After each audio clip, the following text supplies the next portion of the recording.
And I immediately punched her in the face, and we started to fight.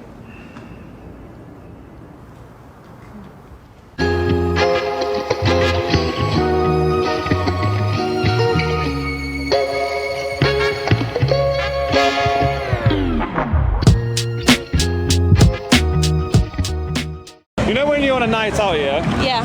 How do guys approach you? How do they chat you up? They usually call me chocolate, which that's getting old as shit. Like, I'm not even gonna lie to you. Come up with some new. Or, you know, they say something about my slim body type or my height.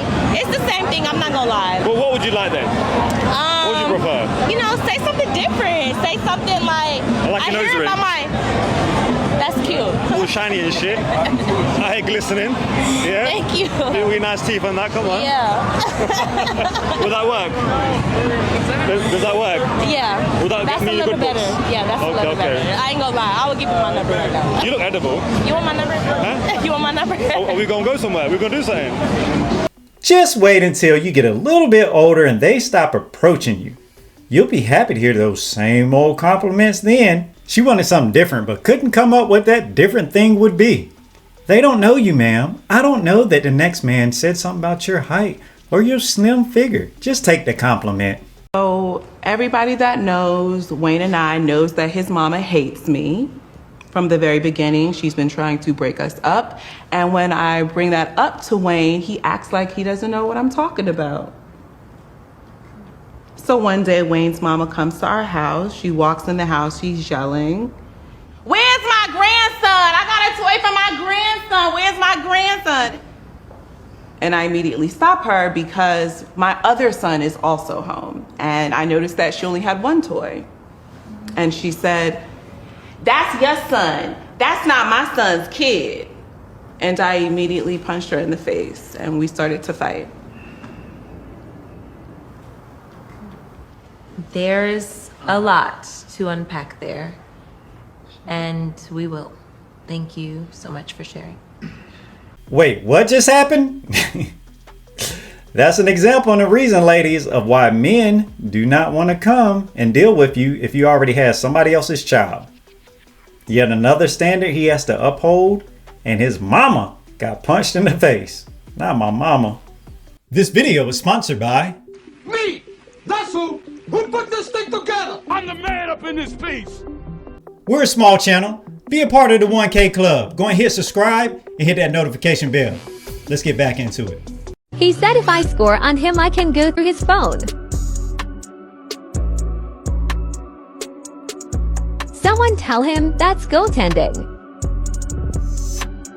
One of the best pieces of advice I've ever read about relationships is this. A man calling you baby means nothing. A man moving into your house means nothing. A man calling you his girlfriend means nothing. A man marrying you means nothing. Do you know what means something? A man changing his ways to keep you. That's what means something. Don't let social media fool you, fellas. You're not the only one that's supposed to be changing in a relationship. Okay, I know a lot of people won't agree on this, but I lie about my body count. Well, no fucking shit. You want to know why? And I learned from this one story. This guy asked me, he's like, "Hey, what's your body count?" I'm like, "You tell me yours first. I'm not telling you first." And he goes, "Well, like 100. I'm like, 100? Like you've been counting? He's like, "No, I just know it's around 100. He's 34. So I'm calculating, and I'm not good at math, but that's a lot of people in years. Okay? I'm like, "Could you have maybe kept with one for a while?" No. And he was like, "Well, what's yours?" I'm like, 15. Every day, more lies. I don't know. I did not know, but I think it was 15. And he was like, "That's kind of a lot." Sir, did you just hear what you said? And my friends are like, "This is why you don't respect men." I do respect men. But for some reason, I keep getting in cars and going on dates with guys who aren't respectful of 15, I guess. So now I just lie and say 3 every time. I don't even care. They don't even care. They just want to put a picture of you that is so precious in their head until they meet my family. Then you're going to start realizing those 3 men have a lot of names. Bro, I've been thinking. What you been thinking? Why can't athletes use drugs in competitions? Because that's clearly cheating. Yeah, maybe. But why can't I use notes in an exam? Bro, again, That's cheating. Fair enough, fair enough. But why can't bodybuilders use steroids in their competitions? Bro, are you stupid? Like I said, that's cheating. Okay. But if all that is cheating, then why can girls use makeup in a beauty contest? Bro, you got a point. That's cheating. He brings up a good point. It's just like when they can wear 6-inch heels, but want to get on you about your height. I need somebody taller than me. You're not even taller than you. Hey, God, is he the one? He the one. You must be lying to me. Ain't no way. You sure? First of all, I don't lie. Secondly, I'm positive he's the one. But God, check this out. What? He only 5'9", and I need somebody 6 feet or taller so I can feel protected. Come on now. But your last man didn't protect you. He didn't protect you from hurt. He didn't protect you from pain. He definitely didn't make you feel secure, but he was 6'2". Nothing. But God, check this out. Didn't you said that you would give me the desires of my heart? No, I said I'll give you the desires of your heart according to my will. There's a difference. But God, he don't even make 6 figures though. Neither do you. And maybe he could if he had you. Okay. But God, see, he not a strong leader. I need a strong man. You mean you can't be led? What? Nah, God, I'm submissive. No, you're not. Yes, I am. No, you're conditionally submissive. There's a difference. And how you gonna submit to him when you barely even submit to me? Amen, God. Amen. Oh, you done. I Googled best pickup lines from a girl's perspective and hit him with this. I know it's no nut November, but I'm trying to make you nut. I know it's no nut November, but I'm trying to make you nut. Do people say don't eat nuts in November? Wait, you said that? Long story short, we've been together for 4 years. And have started living together. Wait a minute. That was your opening line and that turned into a relationship? All right, maybe I was wrong. Maybe women do have a game. I thought my husband was the enemy because I had to change so much. And I also felt like spiritually that when we got married, all this stuff was coming out of me that was ugly. And instead of like, oh, maybe I'm ugly, instead I was like, you're making me ugly. It's you. Like I was hearing stuff differently. Like when he would say certain things, it would take me back to my childhood, which is why I had to touch on it a little bit. I was used to like explosive moods, right? Because you had a parent who, both parents are like this actually, but it's either a 10 or like, depression, right? So it was explosive reaction. So when my husband would just say, hey, I don't like that you did something, I would hear, I hate you, like you're the worst person ever. I would just hear this explosiveness. And I was just like, I could not hear things new, like at this level. I didn't heal. I didn't heal. And so I thought he was my enemy. And now I'm yelling at him. I'm deeply insecure. I'm also have an ego, so I'm like, you know what? I think that I should be in a marriage where someone just accepts me for all that I am. I don't have to change, and I feel good about myself, and you love me 24/7. You're just giving me nothing but love and happiness, and I'm not feeling that way. I feel like, I feel like I have to change too much. I have to be better, and maybe this is, I told him, and this is what a narcissist says, is like, this is who I am, and I'm not going to change. If you don't accept me, then I'm not for you. And so I got to a place where I was like, you're my enemy and you just need to get out. And he left. I packed up all his stuff. I was like, leave. So I could feel like I could be myself. I want to go back to my old ways. I want to be me again. And so he left. How did that go? He fought so hard and he was like, I'm fighting someone who doesn't want this marriage. So he just left. She tried to call his bluff. Kudos for him for not falling for it. Marriage is about changes. You either change with that person and grow together, or you change addresses.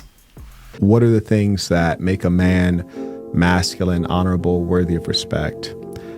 Number one, he's mastered the self. This is critical for the man. Everyone wants to be a boss. They want to run other people. That's our arrogance, our narcissism. You want to tell other people what to do.